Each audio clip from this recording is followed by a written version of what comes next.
Hello, non-violence. Non-violence or ahimsa is the refusal to do harm to other humans as life is sacred and is across in the belief that human have the potential to change. Like, ang dikarahasan ay ang prinsipyo ng pagpili na hindi saktan ng iba. Naniniwala na ang lahat ng buhay ay mahalaga at dapat protektahan. Para bang sinasabi mo na hindi sa karahasan sa lahat ng anyo nito, maging physical, emotional, o kahit na mga salita na nakakasakit. The idea behind non-violence is that people can change. Even if someone has done something wrong, we believe they can still learn and become better. This belief in the potential for change is a big part of why non-violence is so important. What is promoting non-violence? The practice of encouraging people, institution that and society to avoid harming others and instead seek positive solution to problems, or it is institution and societies refrain from harming others, grows community or themselves. Like, ang pagpapalaganap ng dikarasan ay nangungulugan paghihikayat sa mga tao o grupo at maging sa buong lipunan na pumili ng mapayapa na paraan ng paglutas ng mga problema sa halip na gumamit ng karahasan. Ito ay tungkol sa pagtatayo ng isang kultura kung saan ang lahat, mula sa mga individual hanggang sa mga organisasyon, ay nagtutulungan upang maiwasan ang pagsakit sa iba. Think of it like this. Imagine a playground where kids are arguing over a toy. Instead of fighting, they learn to share, compromise, or find another way to play together. That's what promoting non-violence. It's all about finding peaceful solution to these disagreements. In my part, I'm going to discuss some principles of nonviolence. So, what are those principles of nonviolence? So, according to Mohandas Gandhi, the man who lead the people of India out of British subjugation, held the following beliefs about nonviolence. So first is nonviolence and cowardice do not go together. Possession of arms implies an element of fear, if not cowardice. So this means, in simple word, courage. So Gandhi argues that true nonviolence requires courage and fearlessness. He believes that possessing weapon implies fear, which is the opposite of nonviolent. A truly nonviolent person act not out of weakness, but out of a strong conviction and belief in their cause. So in this part, kanabitang murag na akay anang courage to face difficulty, danger, o kanabitang pain and etc. So that's. And the second one is a person and his or her deeds are two distinct things. Hate the sin but not the sinner. So in this part, it simply means that hate the sin, not the sinner. So Gandhi believes that while we should condemn harmful actions, we should not hate the person who commits them. Instead, we should strive to understand their motivations and work towards their redemption. So instead na kana ang i-hate na to is a person nga nag-commit, dapat mas atoa sila bitong i-strive or i-seek nga mas masabta nato sila ila ang mga something mga motivations like that. So hate the sin, not the sinner. And the third one is we fight back. We will become the vandal and the oppressors will become the law. So number 3, the fighting back. So in this part, Gandhi argues that this with violence only reinforce the power of the oppressors and undermines the moral authority of the resistance. By fighting back, the resistors become indistinguishable from the oppressors, losing their legitimacy and making it harder to achieve their goals. So, in this part, the fighting back is the resistors became indistinguishable. So agi ani, pwede nila og mo fight back ka, pwede mawala ang imong pagka-legitimacy o mas maglisod ka para kanang maglisod bitaw ka unsa pag-achieve imong goals. Why nonviolence? First is it is both an ethical and moral choice. Nonviolence is rooted in the teachings of many religions and philosophies that emphasize respect for life.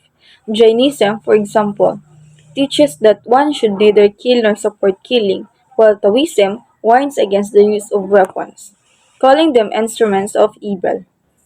Buddhism emphasizes the sacredness of all life and forbids killing, as does Hinduism, which views nonviolence or ahimsa as the highest virtue. Islam teaches that taking a single unjust life is like harming all of humanity, and both Judaism and Christianity warn against violence and its destructive consequences. These shared teachings highlight that nonviolence aligns with universal ethical values and the moral duty to preserve life. We have second one, destruction is not the law of humans. While some believe violence is a natural human instinct, scientific evidence shows otherwise. The Civil Statement of 1986 concluded that humans are not born violent, but rather learn violent behaviors through social and environmental influences.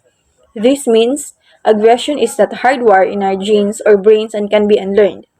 Humans are naturally cooperative and capable of peace, challenging the idea that war and destruction are inevitable. This supports Gandhi's view that destruction is not the natural law of humanity and that peace is achievable through conscious effort. The third one is nonviolence is a practical choice. Nonviolence is not only morally right but also effective and resource efficient. The massive global spending on war and weapons could instead be used to solve critical issues like hunger, poverty, and illiteracy at a fraction of the cost. Nonviolent movements have successfully achieved significant change, such as Gandhi's leadership in India's independence, Martin Luther King Jr.'s role in the U.S. civil rights movement, and the peaceful overthrow of oppressive regimes in the Philippines, Chile, and South Africa. These examples show that nonviolence can create meaningful change without the destruction and expense of violence. So, there are some examples of nonviolence direct action. First is we have nonviolence protest and persuasion. This involves peaceful actions like marches, speeches, or rallies to express opinions or influence change. For example, Gandhi Salt March in 1930 protested unfair British salt taxes in India. During the U.S. Civil Rights Movement, African Americans staged sit-ins at segregated restaurants to oppose racial discrimination. More recently, global climate strikes have seen people marching worldwide to demand urgent action against climate change. These actions aim to raise awareness and pursue others without using force. The second one is nonviolence, non-cooperation. Non-cooperation means refusing to follow rules, laws, or systems that are unfair. For instance, during the Montgomery bus boycott 1955 to 1956, African Americans stopped riding buses to protect segregation. In South Africa, people and international communities boycotted businesses linked to apartheid policies. Another example is students skipping school in some countries to push for better education or climate policies.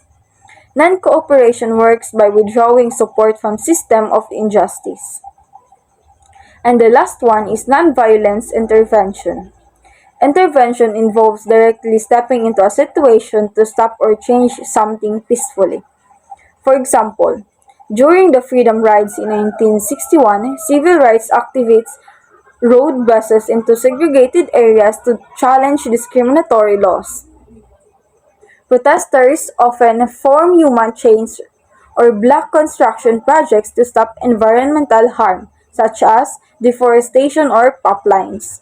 Occupy Wall Street is another example, where activists camp in public spaces to draw attention to economic inequality.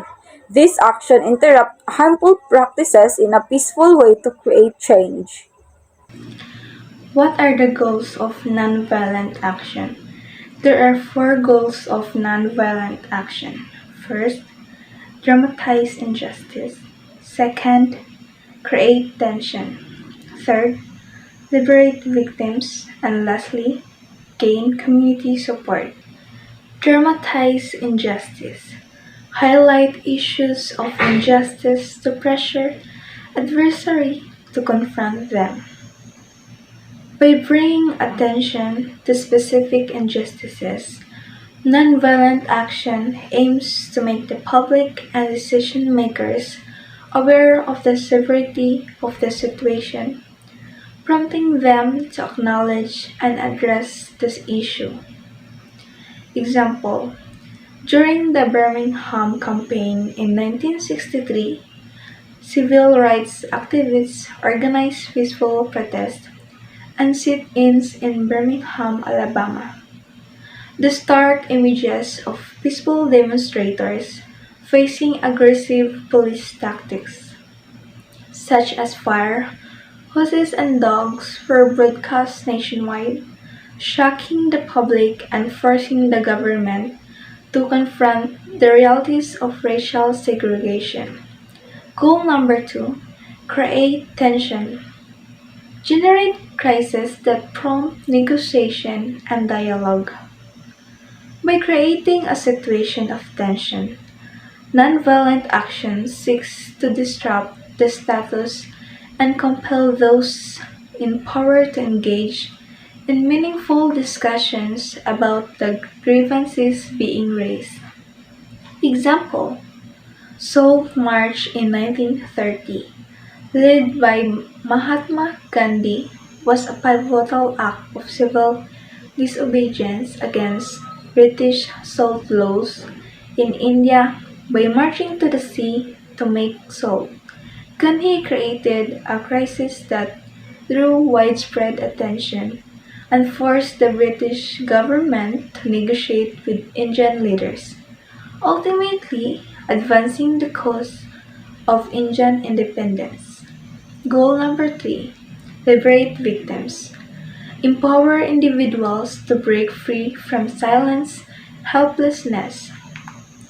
Nonviolent action seeks to give a voice to those who have been marginalized or oppressed, enable them to take an active role in advocating for their rights and challenging their oppressors. Example: in Chile, during the dictatorship of Augusto Pinochet, organizations like the Vicaria de la Solidaridad provided critical support to victims of human rights abuses. By helping families of the disappeared and encouraging public protests, these groups empowered individuals to speak out against the regime, fostering a collective sense of agency and resistance. Lastly, gain community support. Goal: attract attention and solidarity from the broader community and the global audience. Nonviolent actions aim to build a coalition of support that includes not only those directly affected but also allies from various backgrounds, increasing pressure on the oppressors and fostering a wider movement for change. Example, the anti-apartheid movement in South Africa effectively garnered international support through protests, boycotts, and public awareness campaigns.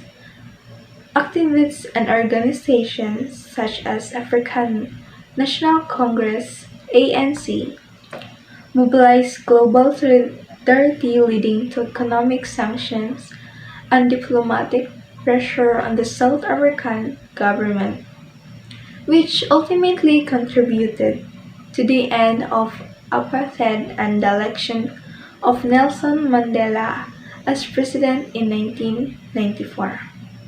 Steps of Nonviolence Direct Action. Step 1. Collect data.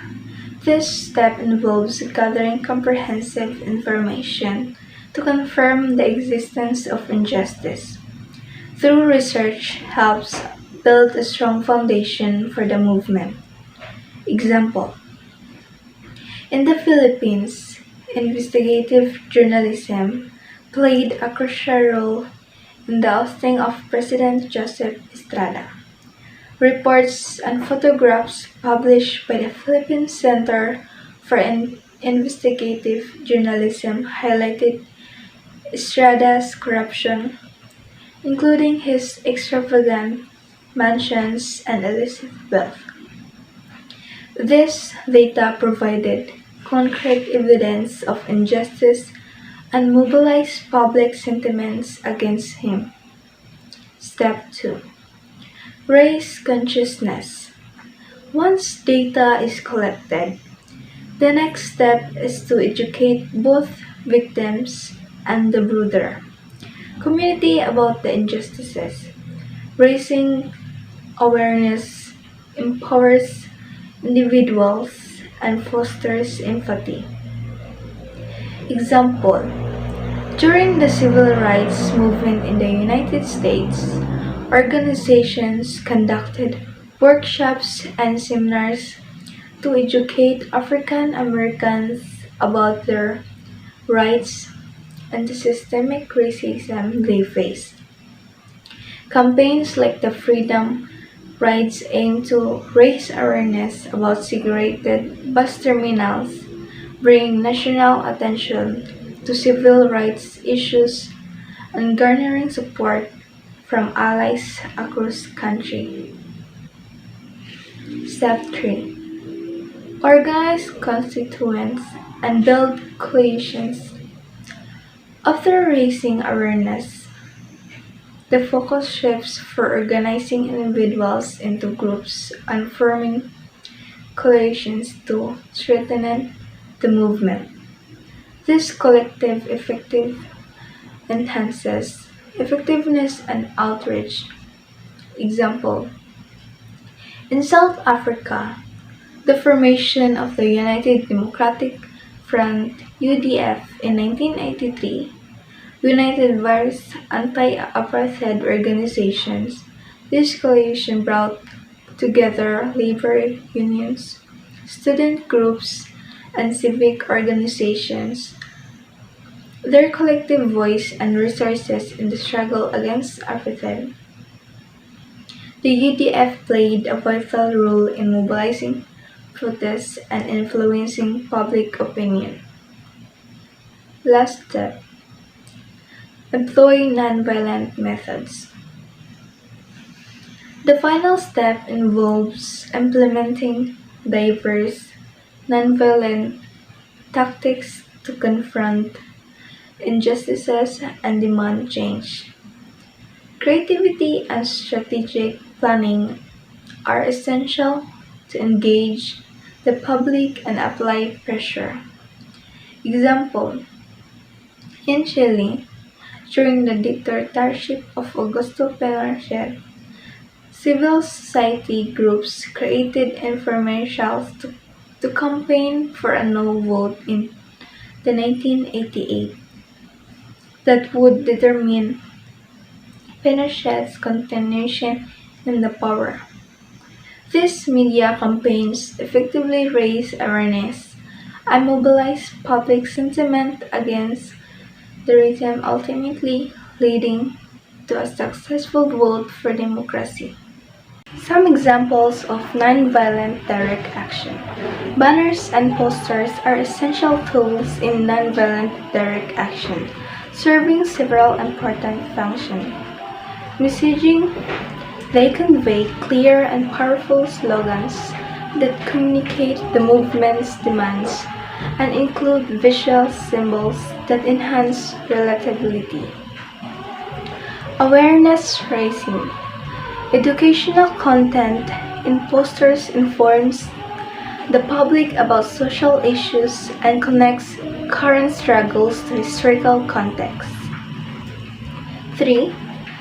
Mobilization: banners encourage community participation in events and help build a shared identity among activists. And emotional resonance: personal stories and tributes evoke empathy, making the issues more relatable and fostering personal investment. And lastly, visibility and disruption. Eye-catching designs attract public attention, prompting discussions and challenging societal norms. Overall, banners and posters amplify the effectiveness of nonviolent direct action by enhancing communication, raising awareness, mobilizing support, and engaging the public in meaningful ways. Is lobbying. Lobbying is when people try to influence government officials to support certain law or policy. They do this by meeting to share information and persuading to them to take action on issues that matter to them. So when people lobby, they are using their voices and ideas to create change without using any harm or violence. We tackle about nonviolence direct action. Nonviolence direct actions is a way of dealing with conflicts and promoting change without using physical force or violence.